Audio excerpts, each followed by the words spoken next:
नमस्कार, घर की शांति चैनल में आपका स्वागत है। वर्ष 2026 में देवशयनी एकादशी शनिवार 25 जुलाई को मनाई जाएगी। इसका शुभ मुहूर्त समय क्या रहेगा, आइए जानते हैं। एकादशी तिथि का प्रारंभ 24 जुलाई 2026 सुबह 9:12 से 25 जुलाई 11:34 तक रहेगी। उदय तिथि के अनुसार इस व्रत को 25 जुलाई को ही रखा जाएगा। व्रत के पारण का समय 26 जुलाई सुबह 5:39 से 8:22 के बीच का रहेगा। देवशयनी एकादशी का बहुत महत्व है। आषाढ़ मास के शुक्ल पक्ष की इस एकादशी को हरिशयनी एकादशी या आषाढ़ी एकादशी भी कहा जाता है। मान्यता है कि इस दिन से भगवान श्री हरि विष्णु क्षीर सागर में 4 महीनों के लिए योग निद्रा में चले जाते हैं। इसी दिन से चातुर्मास आरंभ हो जाता है, जो कार्तिक शुक्ल एकादशी यानी कि देवउठनी एकादशी तक चलता है। भगवान विष्णु के योग निद्रा में होने के कारण चातुर्मास के इन 4 महीनों में विवाह, मुंडन, गृह प्रवेश, नामकरण जैसे सभी शुभ व मांगलिक कार्य स्थगित रहते हैं। मांगलिक कार्य भले ही बंद रहे, लेकिन इस समय पूजा पाठ, जप, हवन, साधना के लिए यह सर्वश्रेष्ठ माना गया है।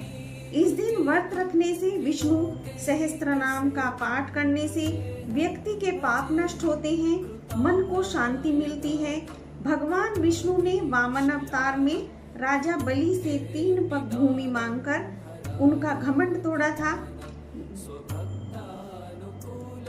बलि की भक्ति से प्रसन्न होकर उन्होंने पाताल लोक में निवास करने का वरदान दिया। मान्यता है कि चातुर्मास के दौरान भगवान विष्णु का एक स्वरूप पाताल लोक में और राजा बलि के द्वार पर भी रहता है।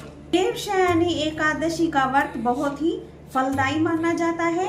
इस दिन भगवान विष्णु की विधिवत पूजा करके उन्हें क्षीर सागर में विश्राम के लिए शयन कराया जाता है। सुबह उठकर स्नान करें, नहाने के जल में थोड़ा गंगा जल मिला लें, पीले वस्त्र धारण करें, हाथ में जल तिल लेकर व्रत का संकल्प करें।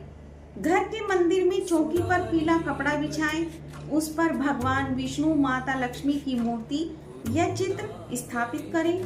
भगवान विष्णु की प्रतिमा को गंगा जल या पंचामृत से स्नान कराएं। इसके बाद उन्हें पीले वस्त्र, चंदन, पीले फूल, फल, तुलसी दल अर्पित करें। तुलसी दल आप पहले ही तोड़ लें, क्योंकि एकादशी को तुलसी नहीं तोड़नी है। भगवान विष्णु को पीले फल, मिठाई, पंचामृत का भोग लगाएं। ध्यान रहे, विष्णु जी के भोग में तुलसी पत्र होना अनिवार्य है। इसके बाद देवशयनी एकादशी की कथा सुने, फिर सूर्य भगवान को अर्घ्य दें। अर्घ्य देने के लिए 1 लोटे में जल लें, जल में थोड़ा गुड़, हल्दी, फूल मिला लें, भगवान को अर्घ्य दें। शाम को आरती करने के बाद भगवान विष्णु की प्रतिमा को एक छोटे गद्दे या वस्त्र पर सुलाएं। इस समय प्रार्थना करें कि वे अगले 4 महीनों तक योग निद्रा में रहकर सृष्टि का कल्याण करें। शाम के समय तुलसी में घी या तिल के तेल का दीपक जरूर जलाएं। एकादशी में चावल खाना पूरी तरह वर्जित है। पूजा में चावल का प्रयोग ना करें। यदि आप फलाहारी व्रत रख रहे हैं तो कुट्टू का आटा, सेंधा नमक, फल, दूध, मेवे ले सकते हैं। दिन भर भगवान विष्णु के मंत्रों का जाप करें। इस दिन अन्न, वस्त्र, पीली वस्तुएं, जल से भरे घड़े का दान शुभ माना जाता है। द्वादशी तिथि के शुभ मुहूर्त पर आप व्रत का पारण करें।